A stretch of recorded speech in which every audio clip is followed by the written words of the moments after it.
Bismillahirrahmanirrahim. Assalamualaikum warahmatullahi wabarakatuh. Waalaikumsalam Waalaikumsalam. warahmatullahi wabarakatuh.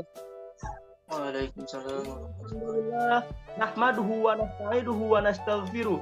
Wa na'udzu billahi min syururi anfusina wa min sayyi'ati a'malina. May yahdihillahu fala mudhillalah wa may yudlilhu fala hadiyalah. Asyhadu an la ilaha illallah wa asyhadu anna rasulu amma ba'd. Baik, kami dari kelompok 10 akan mempresentasikan suatu materi yang telah kami susun bersama dengan judul Hukum Perdata. Sebelum itu, saya akan memperkenalkan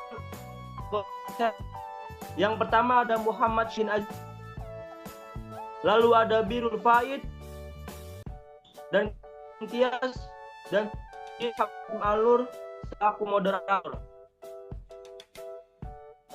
Baik, langsung saja. Pertama akan disampaikan oleh saudara Birul Faid.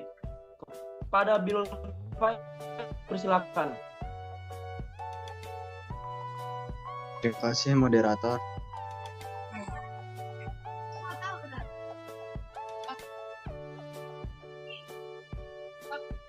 Pengertian pembuktian. Pembuktian adalah sesuatu yang bersifat historis yang mencoba menetapkan peristiwa apa yang telah terjadi di masa lampau, yang pada saat ini dianggap sebagai suatu kebenaran, peristiwa yang harus dibuktikan. Dalam pengertian lain, pembuktian adalah penyajian alat-alat bukti yang sah menurut hukum kepada hakim yang memeriksa suatu perkara yang memberikan kepastian tentang kebenaran peristiwa. Pembuktian menurut pandangan ahli hukum antara lain, Hasso Bekti memberikan pengertian pembuktian adalah kegiatan untuk meyakinkan hakim tentang kebenaran dalil-dalil yang dikemukakan dalam suatu perkara di sidang pengadilan, baik dalam perkara pidana maupun perdata. Perkara pidana yang dituju adalah kebenaran material, sedangkan perkara perdata yang dituju adalah kebenaran formil. Menurut Sudikmoro Metrokusumo mengemukakan bahwa membuktikan mempunyai beberapa pengertian dalam arti logis. Pembuktian berarti memberikan kepastian yang bersifat mutlak, yang berarti tidak memungkinkan adanya bukti lawan. Dalam arti konvensional, ialah memberikan kepastian yang bersifat nisbi, yakni kepastian yang didasarkan atas perasaan semata-mata atau conviction intime, dan kepastian yang didasarkan atas pertimbangan akal yang biasa disebut conviction raione. Dan dalam arti yuridis ialah memberi dasar-dasar yang cukup kepada hakim untuk memberi kepastian tentang kebenaran peristiwa hukum yang diajukan. Menurut Bambang Purnomo mengemukakan bahwa pembuktian menurut hukum pada dasarnya untuk menentukan substansi atau hakikat adanya fakta-fakta diperoleh melalui ukuran yang layak dengan pikiran yang logis terhadap pada masa lalu yang tidak terang, menjadi fakta-fakta yang terang dalam hubungannya dengan perkara pidana. Menurut Martiman Projohamijojo yang mengemukakan bahwa membuktikan mengandung maksud usaha untuk menyatakan kebenaran atas suatu peristiwa, sehingga dapat diterima akal terhadap kebenaran peristiwa tersebut. Menurut von Bemmelen menyatakan bahwa bukan adalah memberikan kepastian yang layak menurut akal reduktif tentang apakah hal yang tertentu itu sungguh-sungguh terjadi, apa sebab demikian halnya. Menurut Edi C.S. Iyaridi mengemukakan bahwa pembuktian merupakan hak yang sangat krusial dalam menyelesaikan suatu permasalahan hukum, di mana pembuktian merupakan jantung dalam persidangan suatu perkara di pengadilan, karena berdasarkan pembuktianlah hakim akan mengambil putusan mengenai benar atau salahnya seseorang dalam berperkara. Menurut Muhammad Yahya Harahap menyatakan pandangannya bahwa pembuktian adalah ketentuan-ketentuan yang berisi penggarisan dan pedoman tentang cara-cara yang dibenarkan undang-undang membuktikan kesalahan yang didakwakan kepada terdakwa. Dari doktrin-doktrin tersebut, maka dapat disimpulkan yang dimaksud dengan pembuktian adalah suatu cara yang dilakukan pihak berperkara untuk memberikan dasar kepada hakim tentang kepastian kebenaran suatu peristiwa yang didalilkan.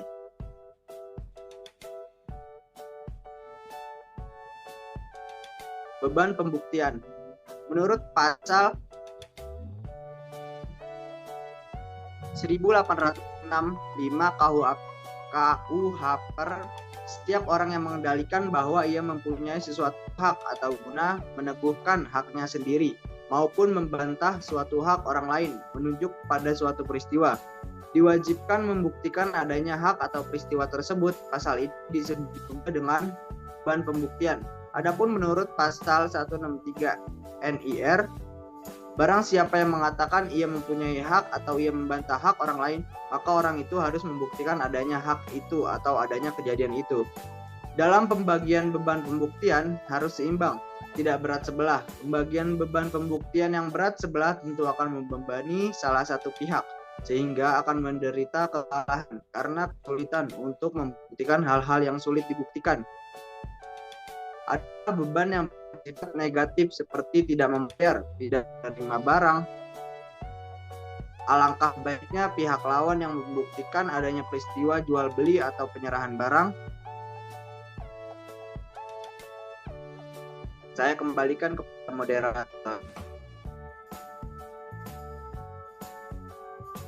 Baik, terima kasih kepada Saudara Birul Faid. Selanjutnya materi akan disampaikan oleh Saudari Kanaza Agung Mintias. Kepadanya dipersilakan. Baik, terima kasih kepada moderator. Di sini saya akan menjelaskan tentang alat-alat bukti dalam hukum perdata. Alat-alat bukti adalah alat yang ada hubungannya dengan suatu perbuatan, di mana dengan alat-alat tersebut digunakan sebagai bahan pembuktian guna membuktikan adanya suatu peristiwa atau perbuatan hukum yang menyebabkan hubungan hukum antara pihak-pihak dan untuk keyakinan hakim atas kebenaran adanya suatu peristiwa atau perbuatan hukum.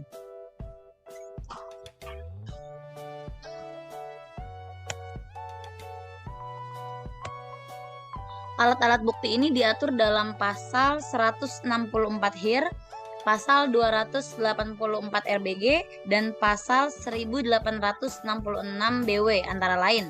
Yang pertama yaitu surat.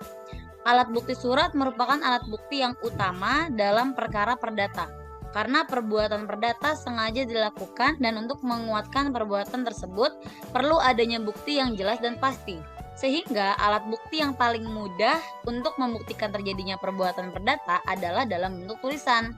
Nah, alat bukti berupa surat atau tertulis terdapat 3 macam, yaitu ada akte autentik, ada surat akte di bawah tangan, dan ada surat biasa. Yang kedua, saksi. Sesudah pembuktian dengan tulisan, pembuktian dengan kesaksian merupakan cara pembuktian yang terpenting dalam suatu perkara yang sedang diperiksa di hadapan hakim. Karena suatu kesaksian harus mengenai peristiwa-peristiwa yang dilihat dengan mata sendiri atau yang dialami oleh seorang saksi. Jadi, tidak boleh saksi itu hanya mendengar saja tentang adanya peristiwa dari orang lain. Selanjutnya, oleh undang-undang ditetapkan bahwa keterangan satu orang saksi itu tidak cukup. Artinya, hakim tidak boleh mendasarkan putusan tentang kalah menangnya suatu pihak atas keterangan saksi dari satu orang saja. Jadi, kesaksian itu harus selalu harus ditambah dengan suatu alat pembuktian yang lain. Alat bukti yang ketiga yaitu persangkaan. Pasal 164 HIR 28 RBG 1866 BW menyebut sebagai alat bukti sesudah saksi, yaitu pengertian prasangka. Banyak terdapat salah pengertian. Ada kalanya persangkaan itu dianggap sebagai alat bukti yang berdiri sendiri atau sebagai suatu dasar pembuktian atau suatu pembebanan pembuktian. Kalau pembuktian secara yuridis itu merupakan persangkaan yang meyakinkan, maka persangkaan itu merupakan pembuktian sementara. Pada hakikatnya, yang dimaksudkan dengan persangkaan tidak lain adalah alat bukti yang bersifat tidak langsung. Misalnya, pembuktian dari ketidakhadiran seseorang pada suatu waktu di tempat tertentu dengan membuktikan kehadirannya pada waktu yang sama di tempat lain. Dengan demikian, maka setiap alat bukti dapat menjadi persangkaan. Kemudian yang keempat, alat bukti pengakuan. Alat bukti berupa pengakuan adalah hukum acara perdata apabila pihak tergugat dan pihak lawan dalam perkara di persidangan telah mengakui adanya suatu peristiwa hukum. Umumnya tidak perlu adanya pembuktian, namun jika ternyata suatu perkara pengakuan seseorang terhadap hak kepemilikan atas suatu benda baik bergerak maupun tidak bergerak, dan terjadinya suatu peristiwa hukum disangkal oleh pihak lawan, maka pihak yang disangkal tersebut harus dapat membuktikan adanya bukti hak kepemilikan atas bendanya dan bukti atau saksi yang melihat dan mendengar kejadian peristiwa hukum yang dilakukan oleh pihak yang sedang berperkara. Nah, pengakuan dalam hukum acara perdata menurut pasal 1923 BW terdapat dua macam. Yang pertama, ada pengakuan di muka hakim, ada pengakuan di luar sidang. Kemudian yang kelima, alat bukti berupa sumpah. Nah, yang dimaksud alat bukti berupa sumpah adalah sumpah yang diucapkan oleh seseorang di hadapan hakim untuk memberikan keterangan yang sejujur-jujurnya tentang terjadinya suatu peristiwa hukum dalam suatu perkara. Dalam pengucapan sumpah di muka hakim, umumnya disesuaikan dengan agama yang dianut oleh seseorang yang akan disumpah, karena pengucapan sumpah yang disesuaikan dengan agama atau keyakinan yang dimaksudkan agar yang bersangkutan setelah disumpah dapat memberikan keterangan yang jujur terhadap terjadi peristiwa hukum yang didengar, dialami, dan dilihatnya secara langsung tanpa adanya unsur kebohongan. Nah, cukup sekian. Terima kasih, saya kembalikan kepada moderator. Baik, terima kasih kepada Saudari Kaza Agung Tias. Lalu selanjutnya materi akan dipaparkan oleh Saudara Syahin Azizi. Padanya dipersilakan. Baik, terima kasih kepada moderator. Yang selanjutnya adalah pengertian daluarsa atau lewat waktu. Daluarsa adalah lewatnya waktu yang menjadi sebab gugurnya atau hapusnya hak untuk menuntut atau melaksanakan hukum terhadap seseorang yang melakukan tindakan pidana. Dalam perspektif KUHP, bahwa pada dasarnya semua pelaku dalam arti luas dari suatu tindak pidana harus dituntut di muka sidang pengadilan pidana. Akan tetapi baik secara umum atau secara khusus, undang-undang menentukan peniadaan dan atau penghapusan penuntutan dalam hal itu. Misalnya karena daluarsa. Hal ini sebagaimana ditegaskan dalam pasal 78 KUHP bahwa hak menuntut pidana hapus karena daluarsa. Hak menuntut pidana menjadi hapus karena lewatnya waktu. Dasar dari ketentuan ini sama dengan dasar dari ketentuan pasal 76 ayat 1 tentang asas juris in idem, yaitu untuk kepastian hukum bagi setiap kasus pidana, agar si pembuatnya tidak selama-lamanya ketentraman hidupnya diganggu tanpa batas waktu oleh ancaman penuntutan oleh negara. Pada suatu waktu, gangguan seperti itu harus diakhiri. Orang yang berdosa karena melakukan tindak pidana untuk menghindari penuntutan oleh negara mengharuskan dia untuk selalu bersikap waspada kepada setiap orang, bersembunyi, menghindari pergaulan umum yang terbuka. Semua itu membuat ketidaktenangan hidupnya. Ketidaktenangan hidup yang sekian lama sebelum masa daluarsa berakhir pada dasarnya adalah suatu penderitaan jiwa yang tidak berbeda dengan penderitaan akibat menjalani suatu pidana yang dijatuhkan oleh pengadilan. Kemudian ada macam-macam daluarsa. Berdasarkan pasal 1946 BW, ada dua macam daluarsa, yaitu yang pertama daluarsa untuk memperoleh hak milik. Lembaga akuisitif verjaring bukan dimaksudkan sebagai cara untuk memperoleh atau mengambil hak milik, melainkan untuk membuktikan atau sebagai bukti bahwa orang tertentu dan dalam waktu tertentu telah menguasai suatu benda dengan itikat baik.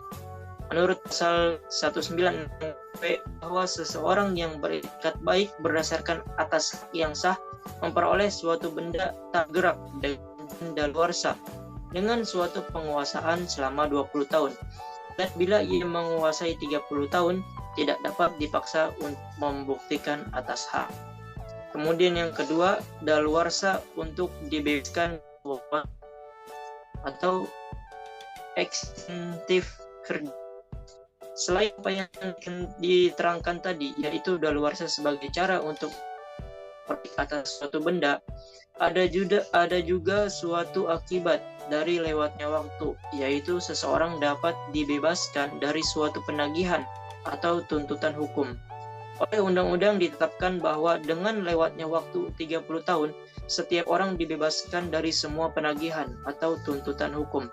Ini berarti bila seseorang digugat untuk membayar suatu utang yang sudah lebih dari 30 tahun lamanya, ia dapat menolak gugatan itu dengan hanya mengajukan bahwa ia selama 30 tahun belum pernah menerima tuntutan atau gugatan itu. Selain pembebasan secara umum dari semua penagihan atau tuntutan setelah lewat waktu 30 tahun tersebut, oleh undang-undang ditetapkan secara khusus bahwa beberapa macam penagihan sudah terhapus dengan lewatnya waktu yang pendek.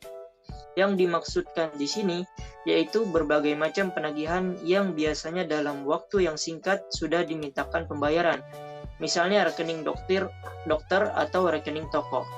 Rekening dokter harus ditagih dalam waktu paling lama 2 tahun. Rekening barang-barang untuk keperluan orang sehari-hari harus ditagihkan paling lambat 5 tahun. Cukup sekian dari saya, kembalikan kepada moderator. Baik, terima kasih kepada Saudara Syahin Azizi. Materi selanjutnya akan saya bacakan sendiri. Baik, lalu ada contoh-contoh daluarsa. Yang pertama itu ada kasus daluarsa korupsi di Indonesia. Permasalahan korupsi juga terbilang memakan waktu yang sangat lama karena membutuhkan banyak data sebagai buktinya. Contoh pada kasus daluarsa pada tindak pidana ini didapati dengan jumlah yang cukup besar. Bahkan diprediksi terdapat 22 kasus korupsi yang akan daluarsa pada tahun 2022.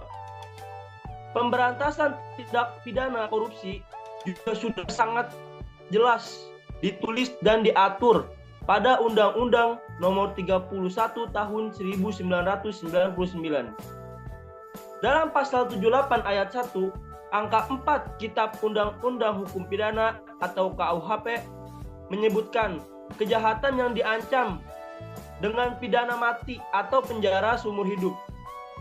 Masa daluarsanya adalah 18 tahun.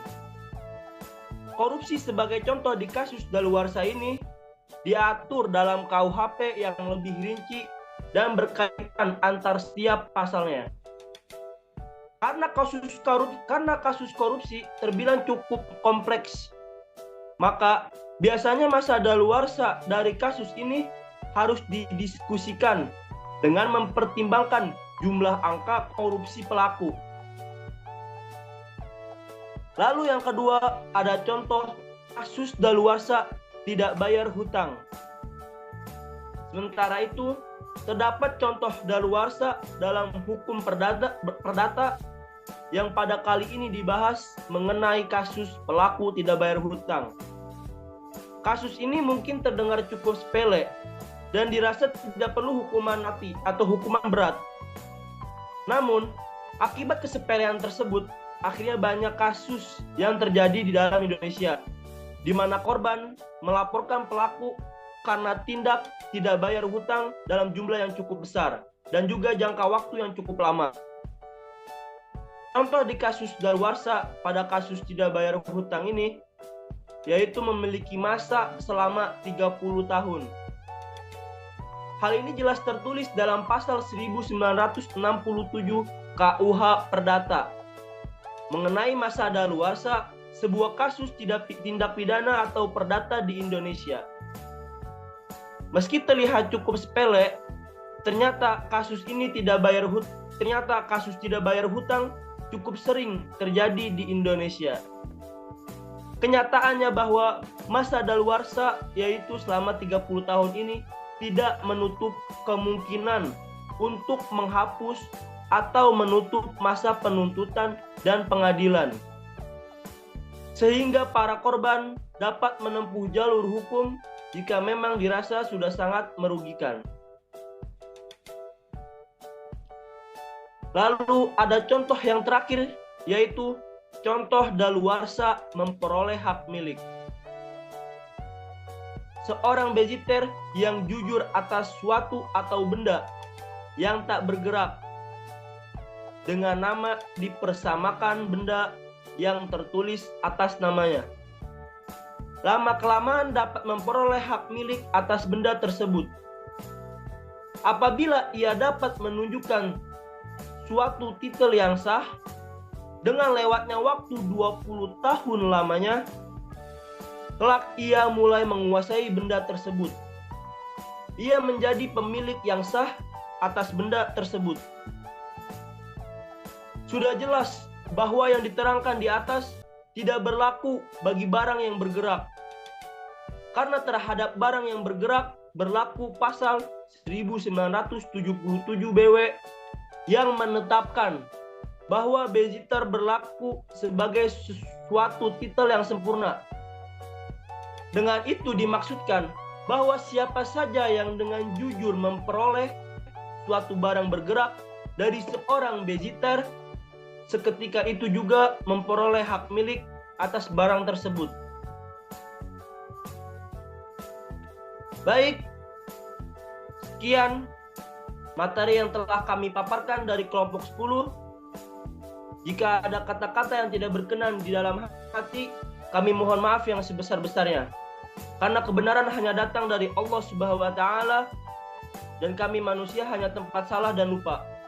Kurang lebihnya mohon maaf. Wabillahi taufiq wal hidayah. Wassalamualaikum warahmatullahi wabarakatuh.